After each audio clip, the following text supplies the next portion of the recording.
오늘 하나님의 말씀을 교독하도록 하겠습니다. 요한복음 14장 16절부터 18절의 말씀을 찾으셔서 우리 3절뿐이니까 같이 합독하도록 하겠습니다. 내가 아버지께 구하겠으니 그가 또 다른 보혜사를 너희에게 주사 영원토록 너희와 함께 있게 하리니 그는 진리의 영이라 세상은 능히 그를 받지 못하나니 이는 그를 보지도 못하고 알지도 못함이라. 그러나 너희는 그를 아나니 그는 너희와 함께 거하시며 또 너희 속에 계시겠음이라. 내가 너희를 고아와 같이 버려두지 아니하고 너희에게로 오리라. 아멘.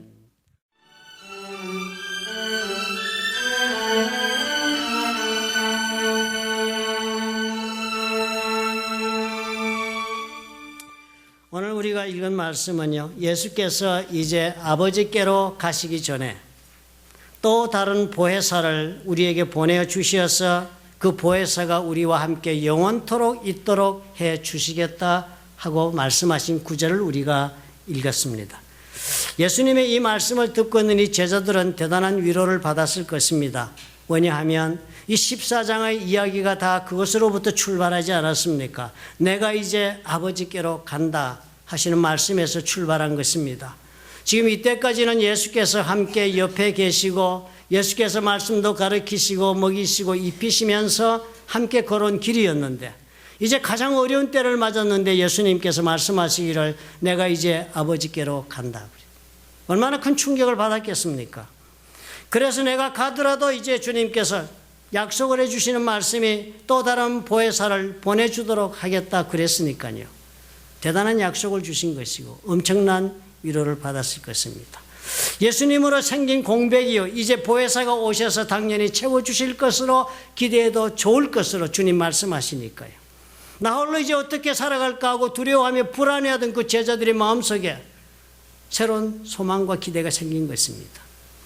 예수께서 처음으로 보혜사에 대한 소개를 해주시는 구절을 우리가 오늘 보았어요.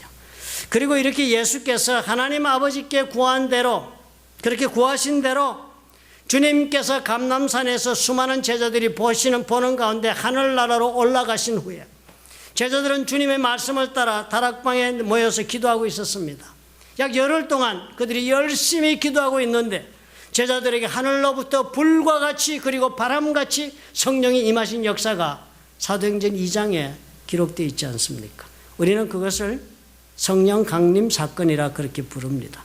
하늘로부터 성령의 불이 내리고 바람이 내려서 기도하고 있던 120여 명의 성도들에게 충만하게 임하여서 그들이 놀랍게도 모두가 다 새로운 방언으로 기도하면서 뛰쳐나가서 복음을 전하는 그런 역사가 시작이 되었습니다.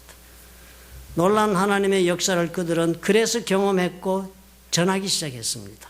사도행전의 그 긴 이야기가 바로 이렇게 해서 시작이 되었습니다. 그리고 그 이후로 예수를 믿는 모든 사람들에게도 이 약속의 말씀은 동일하게 효력을 가지고 역사하실 것입니다. 왜냐하면 주님께서 영원히 함께 하시겠다 그랬으니까요. 사도행전의 시간을 초월해서 그리고 또 초대교회 시간을 초월해서 그리고 또 미국에서의 부흥을 초월해서 그리고 한국 땅에까지 복음이 전파된 이 시대에까지도 우리 예수님 말씀하시기를 영원토록 함께할 그런 보혜사를 보내주시겠다고 하셨으니까요. 그 놀라운 역사는 오늘도 우리 것이 될 수가 있는 것입니다.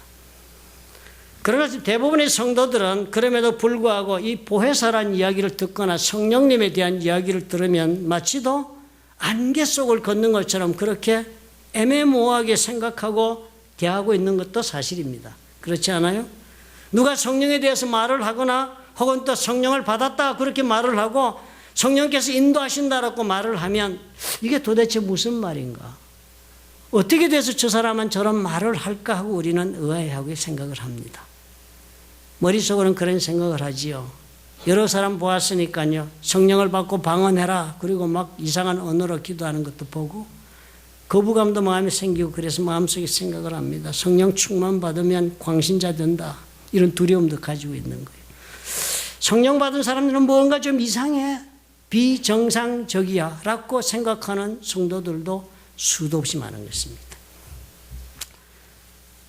어느 아주머니가 열심히 예수를 믿는데 성령을 받아가지고 아주 광신적으로 기도만 하면 뭐 방언으로 기도하고 그러신 분인데 이분은 꼭 아침에 해 뜰 때 집 문 앞에 나와서 기도를 하는 거예요. 주여 감사합니다. 막 다다다다 가다다다 막 오늘도 은혜를 주셔서 뭐 어쩌고 저쩌고 하는 옆에 집에 사람이 죽을 지경인 거예요. 막 잠이 좀 깨가지고 이제 좀 뭐 해서 하려면 그냥 옆집 문 앞에서 막 아주머니가 막 큰 소리로 막 옆에 광신자 아주머니 마음에 벼르고 있었습니다. 그런데 어느 날 그 아주머니가 다다다다다다 주여 말씀 따라서 축복해 주옵소서 그로소리가 떨어졌습니다. 그렇게 기도를 한 거예요. 이 사람이 그걸 들은 거예요. 그래서 그날 밤에 자기가 가서 장을 봤습니다. 그로소리를 한 바구니를 해서 밤중에 살짝 그 집 앞에 문 앞에 갖다 놓았어요. 아니나 다를까 다음날 아침 아주머니가 어디 그 바구니를 보니 감격하는 할렐루야 주여 감사합니다. 내 기도를 어찌도 이리 빨리 들어주시나이까 감사합니다 하면 다다다다 까다다다 막 그런 옆에 그 사람이 있다가 탁 나와서 아주머니 그거 내가 갖다 놓은 거예요. 그랬더니 이 아주머니가 탁 쳐다보더니 다시 또 할렐루야 주여 사탄을 씻겨서 내 기도를 들어주시니 감사합니다 라고 했더라고요. 우리는 이렇게 생각하지 그죠?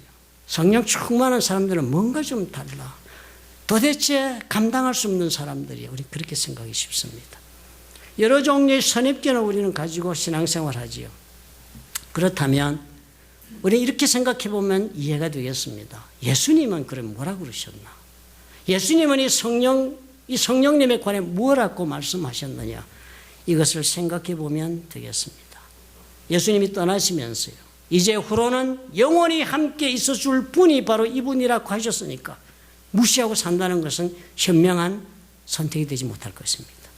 무엇보다도 예수님께서 다른 보혜사를 주신다고 말씀하신 것은 과연 무슨 뜻인가를 먼저 생각해 보아야 하겠습니다. 첫째로 이 보혜사라는 용어부터 우리가 좀 정리하고 들어갑시다. 왜냐하면 이런 단어 우리 안 쓰잖아요. 보혜사라는 말은 우리가 쓰지 않는 단어입니다. 그래서 제가 국어사전 한번 찾아봤어요. 이희승 박사가 쓴 국어사전에 보혜사 찾아봤더니 있더라고요. 그런데 놀랍게도 기독교 성도들만 쓰는 단어라고 표시를 해놨습니다. 가로치고 기 해놓고 성신 이렇게 적어요. 보통 사람은 이 단어를 쓰지 않고 예수 믿는 사람들이 성령이다. 예전에 성신이라고 불렀으니까요. 성령님 말할 때 보혜사라고 쓴다고 이렇게 해석을 해놓았구나. 그것이 별로 도움이 되지 않았습니다. 그래서 그리스 성경에 뭐라고 그러면 적혀있냐. 성경이 예수님 말씀하신 것이 아람어로 말씀하신 것을 그 당시에 상용어인 국제 상용어인 그리스어로 번역해서 적은 것이 성경이니까요. 특히 마태복음, 마가, 누가, 요한이 다 그런 그리스어로 적혀 있지 않습니까?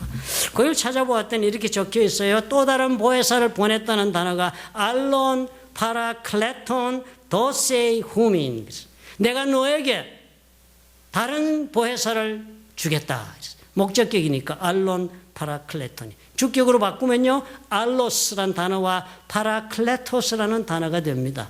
이 파라클레토스라는 단어는요, 그 단어를 설명해도 이해는 되겠습니다. 파라라는 단어는 옆에 있다는 뜻이고요. 클레토스라는 단어는 위로하는 사람, 나를 위하여 나를 도와주는 사람, 싸워주는 사람 그런 뜻이 됩니다. 그런데 사실은 이 클레토스라는 단어는 고대 그리스 법정에서 쓰여지는 법정 용어 중에 하나라고 보아도 무방하겠습니다. 법정에서 피고를 변호해주고 도와주는 원시적인 그런 모습의 변호사, 그걸 가리켜서 파라클레토스라고 불렀다 합니다. 실제로 요한 1서 2장 1절에 보면 이런 표현이 또 나옵니다. 요한 1서 2장 1절에 이렇게 적혀 있어요. 만일 누가 죄를 범하여도 아버지 앞에서 우리에게 대언자가 있으니 곧 의로우신 예수 그리스도시라 그랬습니다. 이 대언자라는 단어를 원어를 찾아보니까요. 파라클레톤, 파라클레토스라고 적혀 있습니다. 그러니까 요한일서 2장 1절이 우리가 알려주는 것은 대단히 놀라운 단서를 제공해 줍니다. 만일 누가 죄를 범하여도 아버지 앞에서 우리에게 파라클레토스가 있으니 즉 보혜사가 있으니 곧 의로우신 예수 그리스도시라. 그래서 이 사도 요한은요. 요한복음에서 적었더니 예수께서 말씀하신 또 다른 보혜사를 보내겠다는 그 보혜사가 다름 아닌 예수님이 그 첫 번째 보혜사였다는 것을 요한 1서에서 이렇게 적어 알려주고 있지 않습니까? 그러니까요. 이 예수님께서 내가 너희들과 함께 있을 영원히 있을 그런 보혜사를 보내주겠단 말이야. 내가 첫째 보혜사인데 내가 또 다른 보혜사, 나 아닌 다른 보혜사를 너희들에게 보내주어서 나는 가지만 그 보혜사는 너희들과 영원히 함께 있도록 하겠다. 그렇게 약속하신 것입니다. 그런데 한 가지 더 우리 생각을 해보아야 해요. 이 알로스란 단어입니다. 다르다 하는 형용사인데요. 그리스에는 다르다는 단어가 두 가지 종류의 다른 단어가 있습니다. 하나는 헤테로스라는 단어가 있습니다. 헤테로 그러면 아주 다른 것을 뜻합니다. 또 다른 하나 알로스, 다르기는 하지만 서로 같은 것을 뜻합니다. 다른 단어입니다. 그래서 다른 헤테로스 그러면 헤테로섹슈얼리티 그러면 이성 간의 남녀의 그런 다른 관계를 말할 때는 헤테로섹슈얼리티. 동성애 그러면 호모섹슈얼리티. 호모가 같다는 뜻이니 그리스니까요. 호모섹 그렇게 하듯이 헤테로는 아직 다른 걸 말합니다. 남자와 여자 완전히 다르지요. 나무와 꽃 완전히 다르죠. 이럴 때 다르다는 뜻은 헤테로스라는 단어를 써야 합니다. 그런데요. 알로스라는 단어를 쓸 경우가 있습니다. 가령 예를 들면 포도송이 보면은 다 그 포도송이 다 똑같습니다. 이 포도송이를 따서 이 알을 먹어보나 저 알을 먹어보나 맛이 똑같습니다. 가만히 이렇게 따서 보면은 모양도 같습니다. 그런데 이 포도송이는 저 포도송이가 아닙니다. 그죠? 이럴 때는 다른 포도송이라고 말하고 싶으면 알로스라고 하는 단어를 써야 됩니다. 그러니까 예수님 그렇게 말씀하신 거예요. 알로스 파라클레토스라고 얘기하셨다면 나는 첫째 보혜사고 두 번째 보혜사가 이제 올 텐데 이 두 번째 보혜사는 나하고 똑같은데 다른 분이다. 이렇게 지금 말씀하시는 거예요. 무엇이 같고 무엇이 다르다고 하시지요? 예수님은 하나님으로서 사람의 몸을 입고 우리 가운데 오신 분이에요. 그러니까 예수님은 육체를 입고 계신 분인 것입니다. 그런데 성령님은 어떤 분이요? 하나님의 영으로 곧바로 우리에게 오신 하나님의 영으로 우리 가운데 오신 분입니다. 그러니까 같은 것은 같은 영이신 것이고 같은 하나님이라는 것과 그것이 같은 것이고 다른 것은 한 분은 육체요, 한 분은 영으로 오신 것입니다. 그러니까 이렇게 영으로 오셨지만 하나님 일은 똑같은 분이시라고 똑같이 우리 가운데 예수께서 그 제자들 가운데 살으셨던 모습으로 행하셨던 그 모습대로 말씀하신 그 말씀대로 우리 가운데 성령께서 오셔서 함께 하도록 해 주시겠다라고 말씀하신 것입니다. 예수님은 살아생전에 육체의 제약을 받고 살았습니다. 사람들처럼요. 몸을 입고 살았으니까요. 그래서 예수님 아무리 하나님의 능력을 발휘했지만 가나안 땅 100마일을 벗어나지 않으셨습니다. 벗어나실 수도 없었습니다. 그 당시 무슨 교통수단이 있었습니까? 수많은 사람들이 예수님을 찾아왔지만 쉽게 만나기 어려웠습니다. 얼굴과 얼굴을 대해야만 얘기할 수 있으니까요. 육체를 입고 계시니까요. 그러니까 예수님 한번 만나려고 중풍증 병 걸린 그 친구들은 침상에 들고는 가서 사람이 너무 많나 예수님 만날 수 없으니까 만나야 고침을 받으니까 지붕을 뚫고 자기 친구를 내려보내고 하는 사건도 막 발생하고 그랬습니다. 직접 만나지 않으면 대화가 불가능했죠. 만나야 치유받고 말씀 들을 수 있었어요. 그런데요, 이제 이렇게 역사하신 예수님과 전혀 동일하게 역사하실 또 다른 그런 분, 전혀 예수님과 다른 것이 없는 제2의 예수님이 영으로 오시는 분의 알로스라는 단어를 썼으니까요. 그분이 똑같다는 거 예수님과 함께 똑같지만 뭐가 다르요? 영으로 오셨기 때문에 육체의 제약에 제한받지 않는 그런 분으로 우리 가운데 오셨다는 것입니다. 영으로 오신 그런 예수님은 그런 까닭이 어떻게 해요? 시간과 공간의 제한을 받지 않습니다. 예수님과 전혀 동일하면서 다른 영으로 오신 예수님이 그런 성령님이시라면 그 옛날 갈릴리 땅을 다니시면서 수많은 병자들을 만날 때마다 다 고쳐주셨던 그 예수님처럼 오늘도 성령님을 찾아 모시고 있는 모든 영혼들마다 만나셔서 질병을 고쳐주실 것입니다. 그 옛날 갈릴리 호수에서 그 풍랑을 잠재우시며 제자들을 직접 만나서 건지셨던 그런 예수님이셨다면 오늘 성령님은 우리 가운데 찾아오셔서 우리 삶의 풍랑을 잠재우시기가 어려운 일이 아닐 것입니다. 오늘도 성령님은 우리 삶 가운데 오실 것이에요. 예수께서 저들을 만나 예수를 믿는 자마다 죄의 사함을 받게 하고 새로운 구원의 역사를 체험한 것처럼 성령께서는 믿음으로 받아들이고 수용하는 자들에게 하나님께서 주시는 놀라운 구원의 은혜를 입도록 성령은 동일하게 오늘도 역사하실 것입니다. 그래서 히브리서 13장 2절은 그래서 그렇게 말씀하시는 거예요. 예수 그리스도는 어제나 오늘이나 영원토록 동일하시다. 그러므로 저와 여러분 신앙생활을 이제는 우리는 담대하게 하셔야 합니다. 예수를 믿고 사는 것이 그냥 하나님 믿고 사는, 그저 죄 많이 짓다가 용서받아서 가까스로 이렇게 인생 겨우 이어가는 그런 성도가 아닙니다. 이제는 예수를 믿고 산다는 것은 예수께서 성령으로 우리 가운데 와 계시면서 그 옛날 제자들과 함께 다니시면서 모든 일을 감당하셨던 그 예수님처럼 우리 삶 가운데 역사하시는 분과 함께 우리가 걸어가는 것이 우리 신앙의 길입니다. 그러므로 여러분 담대하시기 바랍니다. 나에게 닥친 문제가 무엇이든지, 내가 헤쳐나가야 할 파도가 얼마나 크든지, 나를 공격하는 상대가 얼마나 강하든지 염려하고 흔들릴 필요가 없는 것입니다. 왜요? 예수께서 오늘 약속하시지 않았습니까? 예수의 이름으로 무엇이든지 구하는 것은 내가 다 행하리라 하신 그 예수님이 오늘 영으로 나 옆에 지금 와 계시기 때문입니다. 이제는 홀로 걷는 걸음이 아닙니다. 이제는 홀로 아픈 그런 삶을 사는 것이 홀로 사는 아픔의 삶이 아닙니다. 주께서 함께 하시기 때문입니다. 요한복음 14장 18절, 그래서 우리에게 그 말씀 주신 거예요. 이렇게 해 주실 것이기 때문에 내가 너희를 고아와 같이 버려두지 아니하고 너희에게로 오리라. 그 주님이 지금 우리한테 와 계시다 하시는 것입니다. 항상 이 말씀대로 함께 영으로 우리 가운데 능력 가운데 역사하시면 우리 삶을 인도하고 계신 분이 내가 믿는 예수님이신 것을 여러분 믿으시기 바랍니다. 두 번째로 우리가 꼭 생각하고 살아야 할 것이 있습니다. 그것은 성령님에 대한 우리의 태도입니다. 대개의 경우 성령님 그러면 귀신 같다라고 생각하지, 그죠? 성령이란 자체가 단어가요, Holy Spirit.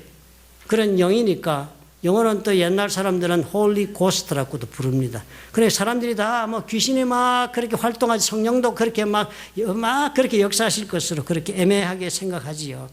그래서 그러면서도 놀라운 능력을 막 행사하는 것으로. 아이들이 해리포터 생각하듯이 아마 어른들은 성령님을 그렇게 생각하고 사는 분도 많이 있을 줄로 압니다. 사도행전의 사건이 그러지 않았습니까? 설명이 필요 없이 막 기적이 일어났으니까요. 기막힌 사건들이 줄줄이 막 이어지지 않았습니까? 믿을 수 없는 사건들이요. 성문 앞에 앉아있던 안전뱅이, 예수님도 그 문을 지나셨을 때 예수님도 안 고쳐주셨던 그 안전뱅이가 베드로와 요한이 지나가다가 막 안전뱅이로 고쳐가지고 난리가 벌어지고. 바울 같은 경우는 어땠습니까? 바울이 지나가는 곳마다 그 손수건만 갖다 놔도 손수건만 만져도 병이 낫는다고 그거 얻어가서 병 고침 받고. 귀신이 쫓겨가고 뱀이 물어도 그 독사가 물어도 죽지도 않고 별의별 일이. 그러면서 제자들이 엄청난 기적 속에 교회를 세워나갔습니다. 그래서 우리는 성령님 그러면 즉각적으로 능력을 생각합니다. 무엇이든지 생각하지 못하는 기적이 막 벌어질 것을 기대합니다. 그래서 성령의 충만함을 입는다 그러면은요, 정상적이지 않은 것을 우리가 연상을 하면서 즉각적으로 많은 분들이 방언으로 열렬하게 기도하고 몰입되고 이런 것을 우리가 연상을 합니다. 신비로운 체험을 연상하고 기적을 경험합니다. 그런데 그렇게만 생각하면 우리는 항상 어떻게 해요? 능력만 구하는 사람이 됩니다. 마치도요, 아버지가 돈이 많은 아버지가 있는데 그 아버지는 단지 나에게 내 필요한 것을 공급해 주는 아버지 이상이 아닌 겁니다. 그 아버지 꼭 필요할 때만 아버지 찾는 거요. 돈의 능력이 필요할 때 아버지한테 돈 얻어서 책 사고, 책 사고는 또 책값 다 얻어가고, 그렇게 우리가 아버지 앞에 그렇게 사는 그런 삶을 사는 것처럼 그저 성령께 그저 문제 가져 기적으로 해결만 하고 돌아가고 하는 그런 관계 속에 머문다면 그것은 정상적인 관계가 아닌 것입니다. 예수께서도 수없이 많은 기적 행했습니다. 그것 때문에 사람들이 예수를 믿고 구름대같이 몰려다녔습니다. 요한복음 22장 23절에 보면 그런 기록이 또 나오죠. 6월절에 수많은 사람들, 그 100만 명이 6월절에 예루살렘에 모인답니다. 그렇게 모인 6월절에 예수께서 예루살렘에 계시니 거기 들어가신 거예요. 많은 사람이 그의 행하시는 표적을 보고, 예수께서 기적을 행하시는 걸 보고 그의 이름을 믿었다. 이분은 사람이 아니다. 믿었어요. 그렇지만 그 다음 구절이 참 희한합니다. 예수는, 사람들은 그렇게 기적을 보고 열광적으로 예수하고 믿는데도 예수는 그의 몸을 그들에게 의탁하지 아니했다. 의탁하지 아니했다. 영어로는요, 재미있게 적었습니다. Jesus would not entrust himself to them. 자기 자신을 그들에게 entrust, 맡기지 않았다. 의지하지 않았다는 거예요. 뭐 좀 예수님 제가 이거 좀 해드리겠습니다. No thank you. 관계없다. 이는 친히 모든 사람을 아시며 사람이 도대체 무엇인지를 아시기 때문에 절대로 기적 보고 따라오는 사람들과 함께하지 않았어요. 예수님 기적 보고 예수 믿는 사람들을 믿지 않았습니다. 예수님은 능력을 추구하며 달아오는 사람들을 전혀 신뢰하지도 않았을 뿐 아니라 자신과 함께 동행하는 것조차도 허락하지 않았습니다. 단지 예수님은 예수님의 가르치신 말씀을 통해서 예수님 자신에게 관심을 가지고 누가 예수님은 과연 누구신가에 관심을 가지고 따라오는 사람들만을 허용을 했던 분이십니다. 그런 까닭에 예수님은요, 제자들과 오랜 시간 보낸 다음에도 그 능력의 역사를 옆에서 보고 살아온 제자들에게도 어느 날 마지막으로 주님께서 가이사랴 빌립보로 다 데리고 가서 질문을 하시는데 이런 놀라운 질문을 하시는 거예요. 빌립보 가이사랴 지방은 지금도 가보면 굉장히 물도 많이 흐르고 좋은 곳입니다. 여러분 성지 순례 가시면 꼭 한번 가보시기 바랍니다. 그러니까 제자들 데리고 마지막 수향에 가신 거예요. 졸업시험 보러. 3년 만에 이제 끝나니까. 그래서 거기 다 앉혀놓고 예수님께서 물어보는 거예요. 빌립보 가이사랴 지방에 이르러 제자들에게 물어 이르시되 사람들이 인자를 누구라 하느냐, 사람들이 나를 누구라고 말하느냐 물었습니다. 그랬더니 제자들이 답변해요. 예, 더러는 세례 요한이라 합디다. 더러는요 엘리야가 왔다고 말씀도 해요. 또 어떤 이는요 예레미야 선지자 그분이 오셨다고 얘기도 합디다. 그랬습니다. 그랬더니 예수님이 그들에게 물었습니다. 너희는 나를 누구라 하느냐. 이때 예수님께서 물어보신 질문이 중요하지 않아요? 예수님은 사람들이 나를 누구라 하느냐 물으신 그 질문은요, 예수님이 어떤 일을 하는 사람이냐고 알고 있느냐고 물어본 것이 아니었습니다. 너희들은 나를 누구라고 하느냐 한 질문은 내가 어떤 일을 하고 무엇 때문에 지금 이루고 있는지 그것을 아느냐라고 물어본 질문이 아니었습니다. 예수님은 내가 누구냐, 즉 나는 어떤 정체성을 가진 사람이냐, 나는 도대체 어떤 분인가를 너희들은 알고 있는가를 물어본 것이었습니다. 아버지가 어느 날 맨날 용돈만 타가는 아들을 불렀어요. 얘 아들아, 너는 아버지 나를 누구라 하느냐? 오, 아버지요? 내 용돈 대주는 아버지지요. 그렇게 알고 있는 자녀가 될 수도 있는 것입니다. 우리 집에 돈 벌어 와가지고 우리 생활하게 만들어주시면 아버지지요? 그러면 어머니는 나를 누구라 하느냐? 밥 해주는 어머니지요. 그것밖에 모르는 것과 같은 것입니다. 질문했을 때 예수님은 그런 질문에 그런 답을 원하지 않으신 거예요. 어떤 아버지인가 얼마나 나를 사랑하여 나의 삶 전체를 바쳐서 너의 인생을 열어주려고 하는 분인가, 내 온 인생을 다 바쳐서 너의 인생을 세우기 위하여 희생하는 어머니인가, 이걸 알기를 원해서 그런 답을 기대하고 질문하는 것 아니겠습니까? 예수님의 질문이 바로 그런 질문이었습니다. 오늘 예수님의 말씀은 또 다른 보혜사를 보내신다, 꼭 같지만 다른 성령님을 보내시겠다는 이 말씀을 들으면서 우리가 과연 어떤 태도로 이 성령님을 대해야 하겠습니까? 그냥 능력 가운데 역사하시는 분으로만 대하시겠습니까? 내가 필요할 때마다 오셔가지고 주님 앞에 기도할 때마다 나를 위해 목숨 바치신 그 전과가 있으니까 할 수 없이 나의 기도를 들어주시며 내 인생의 길을 보호해 주시는 그런 분만 찾으시는 성령님으로 만나시겠습니까?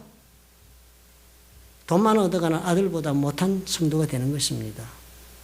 아니면 그 옛날 제자들이 예수님과 함께 동행하면서 예수님 믿는 그 하나님 앞에 내 삶을 어떻게 드릴까를 생각하고 인간적인 관계를 맺고 서로 사랑하며 섬기며 살아가는 그런 관계를 맺고 살았듯이 우리들도 성령님과 그런 인격적인 관계를 맺는 것이 좋겠습니까? 만약에 우리가 예수님 만난다면 그 육체를 입고 계신 예수님 그 모습을 바라보면서 대화하지 않을까요?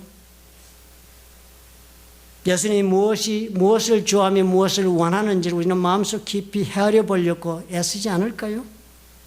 내가 어떤 모습으로 어떤 관계를 예수님과 맺어야 우리 예수께서 잘했다고 그렇게 말씀하실까라고 생각하지 않을까요? 성령에 대하여서도 우리가 그런 태도를 가지고 다가가야 한다고 주님께서 말씀하시고 있는 것입니다. 요한계시록 3장 2절에 그렇게 적지 않았습니까? 볼지어다 내가 문 밖에 서서 두드리노니 누구든지 내 음성을 듣고 문을 열면 내가 그에게로 들어가 그와 더불어 먹고 그는 나와 더불어 먹으리라. 예수님 하시는 말씀인 거예요. 문을 두드리면 집에 문 열어주면 내가 들어가서 같이 앉아서 밥 먹고 가듯이 네가 정말 너를 내가 부르면 네가 마음의 문을 열고 나를 영접해서 같이 우리가 교제하며 살도록 그렇게 하면은 내가 너를 위해서 항상 옆에 있어 주겠다는 약속의 말씀이 요한계시록에 예수님의 입장에서 전해진 것입니다. 그러니까요, 동일한 보혜사 성령께서 오셔서 동일한 일을 우리 가운데 이루시기를 원하시는 것은 지극히 당연한 것입니다. 그러므로 사도 바울은 고린도전서 6장 19절에서 바로 그 이야기를 적은 거예요. 성령님에 대한 우리의 태도에 관하여 이렇게 적은 것입니다. 너희 몸은 너희가 하나님께로부터 받은 바, 우리 몸은 하나님께로부터 받은 것이니까 너희 가운데 계신 성령의 전인 줄을 알지 못하느냐. 너희 가운데 계신 성령, 우리 가운데 계신 성령의 전인 줄을 너희가 알지 못하느냐 그랬습니다. 원어 성경에 보면요, 이 너희는 단수로 적혀 있습니다. 그래서 영어 성경 번역할 때요, Do you not know? 알지를 못하느냐? That your body is the temple of Holy Spirit. 네 육체가, 네 몸이 성령께서 거하시는 성전이 되는 줄을 모르고 사느냐? 그렇게 질문한 거예요. 왜요? 주님께서 내가 문을 두드리노니 열면 들어가서 너와 함께 교제하며 살겠다 하신 것처럼 오늘도 동일하게 성령께서는 우리의 영혼을 두드리시면 내가 문을 열면 들어와서 내 속에 거하시면서 교제하며 사시겠다고 말씀하고 계신 것입니다. 동일하시니까요. 마태복음 18장 20절은 어때요? 두세 사람이 내 이름으로 모인 곳에는 나도 그들 중에 있다. 두세 사람이 모이면 거기가 어디예요? 예수 이름 모이면 그것이 교회입니다. 그곳에 예수님 계시겠다는 거예요. 그들 가운데 있겠다고 그러신 거예요. 고린도전서는 동일한 말씀을 하는 거 성령께서 일을 하십니다. 그대로 3장 16절에 이렇게 적었습니다. 너희는 너희가 하나님의 성전인 것과 하나님의 성령이 너희 안에 거하시는 것을 알지 못하느냐. 여기서 너희는 복수로 그리스에 적혀 있습니다. 그래 영어로 번역하면 그렇게 돼요. Don't you know that? 알지 못하느냐? God's Spirit dwells in your midst. 하나님의 성령이 영이 너희들 가운데 지금 거하고 있는 줄을 모르느냐? 지금 이 자리에 성령께서 와 계신 줄을 모르겠느냐? 예수께서 두세 사람만 있어도 있다 하신 말씀을 믿는다면 성령께서 지금 이 자리에 계신 것을 못 믿겠느냐? 성령께서 이렇게 개인 속에 들어와서 관계 맺으시면요, 능력은 자연히 따라오는 것입니다. 능력은 부산물이에요. 교회에 성령이 거하시고 계신 것을 우리가 믿음으로 알고 성령과 함께 살면 능력이 임하시는 것은 부산물인 것입니다. 우리 속에 들어오신 성령은요, 하나님 앞에 큰 목표를 가지고 들어오시는 거예요. 그냥 들어오셔서 우리하고 같이 그냥 그렇게 인생이나 적당히 즐기면서 편안하게 밥 잘 먹고 살다가 가자고 해서 오시는 것 아닙니다. 성경 보면 고린도전서에도요, 성령께서 오시는 그 까닭을 자세히 적어놨습니다. 우리 속에 들어와서 은사를 주셔서 그 은사를 따라 하나님 앞에 쓰임받는 인생이 되도록 하기 위하여 성령께서 들어오시는 거예요. 그것을 우리가 믿음으로 받아들이고 성령을 영접해서 함께 거하는 삶을 살면 우리 가운데 능력을 부어주시는 거예요. 은사를. 어떤 사람에게는 같은 성령으로 믿음을, 어떤 사람이 성령으로 병 고치는 은사를, 어떤 이에게는 능력 행함을, 예언함을, 영들 분별함을, 각종 방언 말함을, 방언들 통역함의 은사들을 수도 없이 한 성령이 행하사 그의 뜻대로 각 사람에게 나누어 주신다. 나누어 주신다. 그래 고린도서 12장 28절 이렇게 적습니다. 하나님이 교회 중에 몇을 또 세우신답니다. 성령이 오시면 첫째는 사도요, 둘째는 선지자요, 셋째는 교사요. 세운다는 거야. 그 다음 능력 행하는 자요, 그 다음은 병 고치는 은사요, 서로 돕는 것과 다스리는 것과 각종 방안을 말하는 것이라. 다 사도며 다 선지자겠느냐? 다 교사겠느냐? 다 능력을 행하는 자겠느냐? 다 병 고치는 은사를 가진 자겠느냐? 다 방언을 말하는 자이겠느냐? 다 통역하는 자이겠느냐? 다 다르다. 그러나 너희는 더욱 큰 은사를 사모하라. 성령을 가슴에 모시게 되면요, 주시는 그 은사에 만족하지 못, 더 큰 은사를 사모해야 돼. 그것이 너희들이 하나님 앞에 해야 할 기도라고 말씀하신 거예요. 그래서 그 큰 은사를 위해 사모하여 기도할 때 우리가 예수의 이름으로 기도하면 무엇이든지 구하는 대로 주께서 행하시겠다 약속하신 것입니다. 제가 집사로 있을 때 구역장에서, 그때는 구역장이라고 불렀습니다. 교회가 플러턴에 있고 저도 플러턴에 살았습니다. 그런데 목사님이 새 성도가 하시엔다에 생겼으니까 예수 안 믿는 사람들이니까 박 집사가 가서 구역장 하라 그랬어. 예, 가지요. 그랬더니 화요일 저녁마다 올라가서 구역 예배를 드리러 갑니다. 처음 갔습니다. 밴드 칠하다가 불교 믿다가 한국에 오신 분이 올 때 불경 사서 오신 분인데 어떻게 또 교회를 오신 거예요. 왜 오시냐 물어봤더니 조영기 목사님 설교를 들었는데 구원이 불교보다 훨씬 쉽다. 그래서 왔다는 거예요. 하나님 직접 해주신다 그러고 불교는 자기가 얻어야 돼요. 그래서 그 차이를 알고 왔다는 이런 분들이 몇 분, 그런 분, 어떤 할머니, 뭐 예수 안 믿고 교회 그냥 사람들 다니고 구경만 하신 분, 뭐 그리고 그 자녀들 이렇게 해서 모였어요. 아파트에 갔습니다. 하시엔다 아파트요. 가운데 수영장이 있고 그래서 들어가서 제가 이제 구역장이니까 뭐 집사 때 제가 아는 게 아무것도 없었어요. 그래서 성령 받아가지고 그냥 막 열심히 신앙생활하고 막 기도 열심히 하고 막 방언 받아서 막 따닥거리고 막 기도하고 뭐 아주 열렬했습니다. 보통 때는 조용하다가 막 기도만 하면 막 열렬했습니다. 그래서 거기 가서 이제 구역 예배를 드리니까요. 뭐 아는 것도 없으니까 지난주에 목사님 설교한 거 은혜 받은 거 얘기하고 간증하고 그다음에 기도합시다.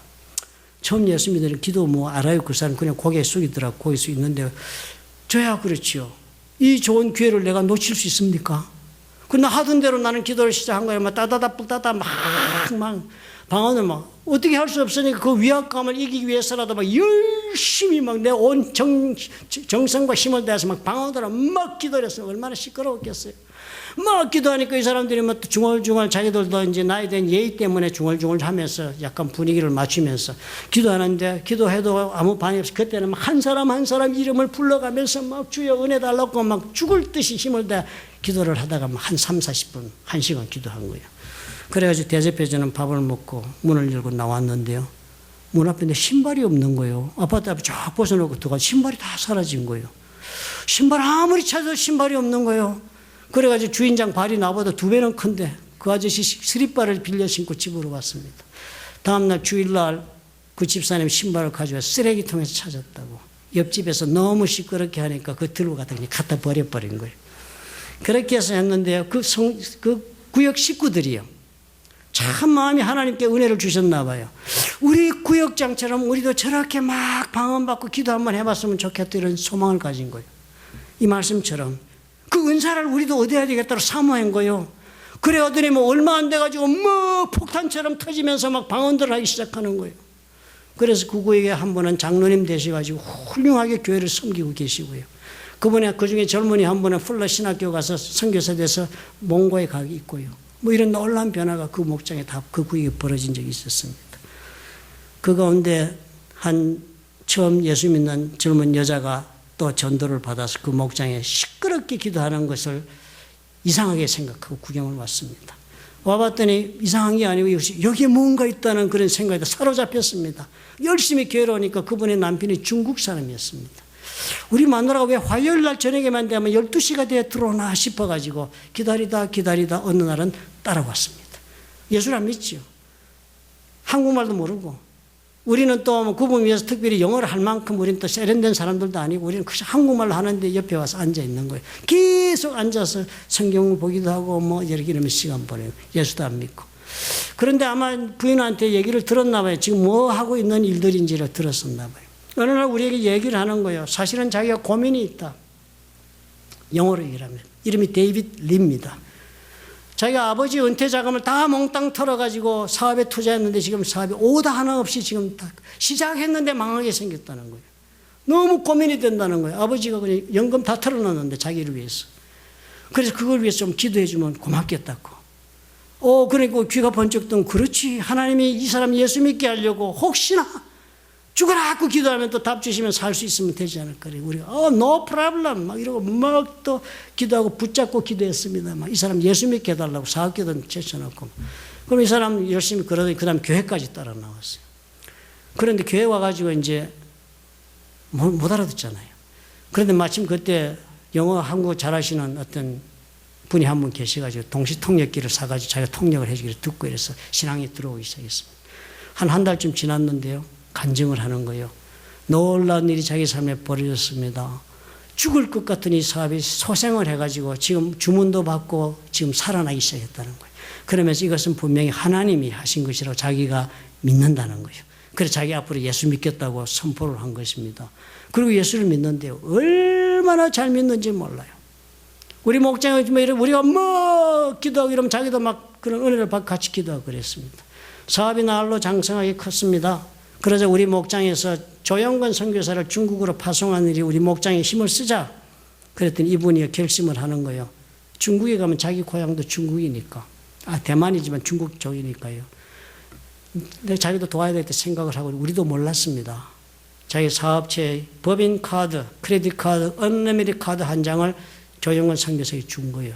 그리고 조 선교사님께서 세계 어디를 가서 말씀을 전하든지 비행기표는 이것으로 사십시오. 가져왔어요. 그리고 계속 이 조영건 목사님은 그렇게 말하면 그냥 막 씁니다. 이 사람은 뭐 사정 이런 거 없으면 주면 다 써버려요. 저도 조성열 사람한테 밥 한 번 산다고 그랬다가 한 500불을 뒤집어 썼어요. 그래갖고 두 번 다시 이건 조심해야 돼. 중국집인데 갔는데 중국집이 얼마 먹겠어요. 그죠? 그렇게 생각해. 그게 아닌 거예요. 뭐. 중국 사람이니까 별의별 요리가 다 등장하는 거예요. 500불도 싼 거지요. 싸게 먹고 나오고 이랬습니다. 그런 분인데 카드 줬으니까 막 썼지요. 지금 아시아나 표를 산 것이 100만 마일 넘어 타서 아시아나에는 언제나 그 사람이 가면 이코노미를 사도 업그레이드해서 비즈니스를 준답니다. 그렇게 탔습니다. 그리고 최근에 그걸 알은 거예요. 중국에 가서 공장을 크게 했습니다. 이분이요. 이분은 믿어도 순수하게 믿었습니다. 성령을 받아가지고. 가난한 자를 돌봐라 그러고 불쌍한 자 돌봐라 그래서 길거리 가다가 이 홈리스 있는 사람을 데리고 집에 와서 데리고 사는 사람이에요. 우리가 깜짝 놀랄 정도로 목욕시키고 일주일씩 데리고 살다가 돈 주어서 날 보내고 그런 분이. 기업이 불같이 일어났습니다. 중국에서. 공장을 세우고. 계속 조영건 선교사님은 그 카드를 가지고 열심히 세계 방방곡곡 중국 온 천지를 다니고 그랬습니다. 이제 상하이에 들어와서 중국에서 요즘 어려우니까 공장 다 정리하고 미국으로 돌아온다고 합니다. 그분이요. 그런데 그런 분이 그런 변화가 성령의 역사하심으로 벌어지고 그래서 조영건 선교사님의 역사가 그분의 뒷받침으로 엄청난 발전을 한 거예요. 우리가 이 예수님의 말씀을 믿음으로 품고 산다는 것은 결코 혼자 사는 인생을 뜻하지 않습니다. 그 데이비드 삶에서 역사했던 것처럼 같이 기도하다가 방언받고 신학교 가고 몽고 간 그 청년처럼 불교 믿어서 경전을 싸가지고 왔다가 예수 믿어가지고 성령 받아가지고 장로가 되어서 자기 아들도 지금 신학교 가서 목사가 되고 그런 사람처럼 우리가 생각하지 못하던 하나님의 비밀스러운 일을 우리 삶 속에 경험하는 것입니다. 그러므로 여러분 이 예수님의 말씀을 믿음으로 품고 혼자 사시지 말기 바랍니다. 성령께서 내 속에 들어와 성전 삼고 나와 함께 역사하시도록 여러분 기도하셔야 할 것입니다. 성령께서 그리해서 나에게 더욱 큰 은사를 내려주셔서 이제부터는 내 힘으로가 아닌 성령의 능력에 의지해서 세상이 감당하지 못하는 믿음의 삶을 사는 사람이 되겠다고 마음에 소원해야 할 것입니다. 주께서 그것을 약속하셨기 때문입니다. 예수를 믿으십니까? 그렇다면 이 예수 그리스도의 이 말씀도 믿으시기 바랍니다. 우리를 고아와 같이 버려두지 아니하고 영원토록 함께 하시기 위해서 또 다른 보혜사 성령으로 지금 나에게 와 계신다 하는 이 말씀을 여러분 믿음으로 받으시기 바랍니다. 오늘 내 인생의 문제가 아무리 크다 할지라도 내 속에는 이 문제보다 크신 이가 계시다는 것을 믿으셔야지요. 이제까지는 그런 까닭에 성령의 역사하심을 입어서 꿈꿔 보지도 못하고 생각하지 못했던 놀라운 삶을 내가 한 번 살아서 내가 우리 하나님께 영광을 돌려야지 하는 이런 꿈을 여러분 꾸어야 하는 것입니다. 이 마음을 이 소원을 마음에 품으셨다면 주께서 약속하신 대로 도와주실 것입니다. 믿으시면 아멘 하시기 바랍니다. 기도합니다. 좋으신 아버지 하나님